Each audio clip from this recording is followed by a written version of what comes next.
Okay, so we're going to add some paint to this wing here.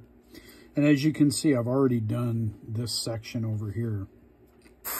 And I'm going to show you kind of what we're going to do. We're going to just barely pull back on the airbrush. And we're just going to add a little bit of paint.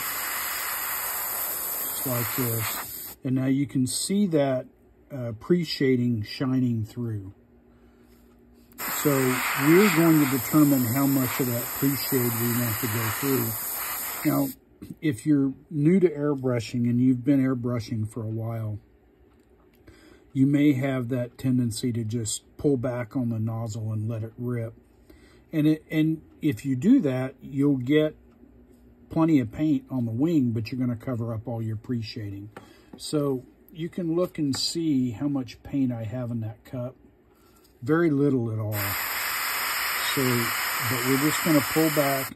I'm pulling back about 1/8 of an inch, maybe. Just enough to get the paint to flow. And then I'm moving that paintbrush or that airbrush around.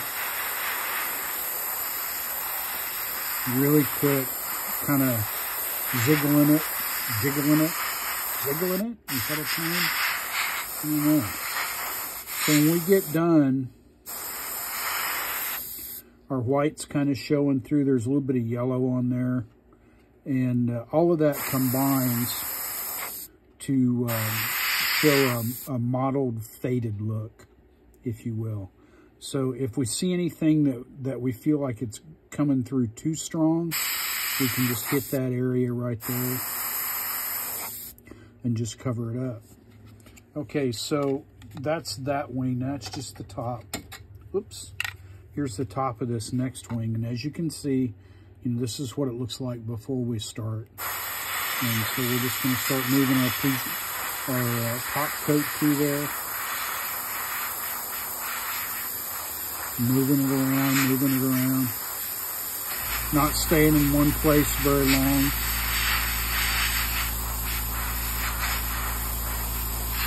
And we'll kind of get that top coat on there.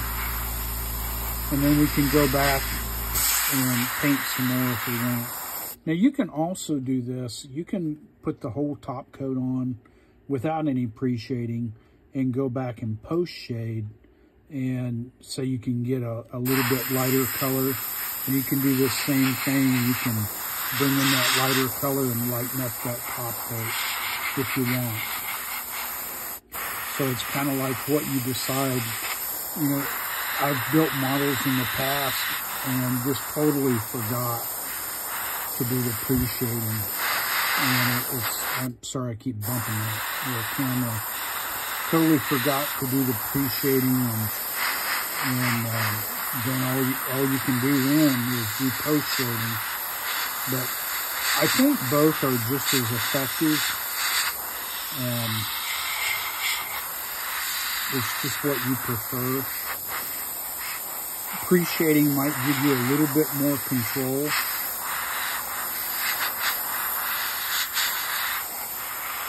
So that, your finished product looks a little bit more faded, a little bit more worn.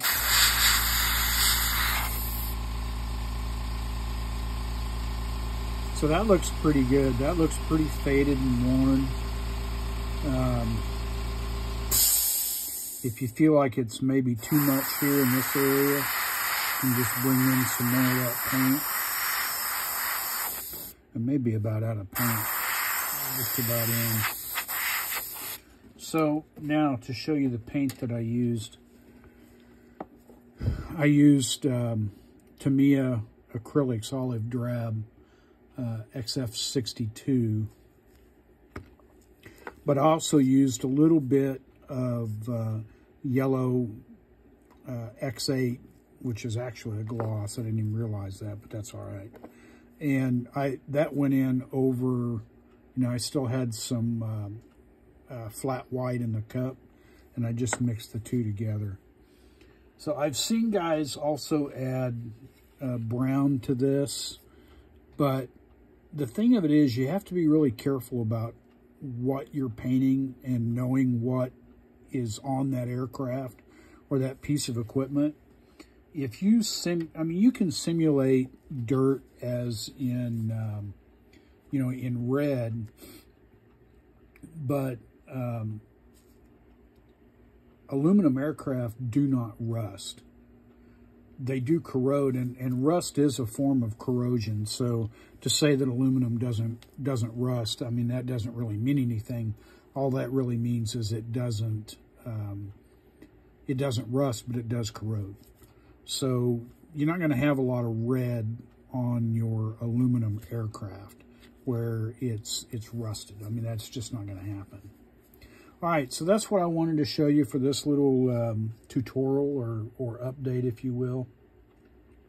And if you've never seen modeling done, mottling, not modeling, but mottling, this kind of gives you an idea of what it looks like. All right, thank you.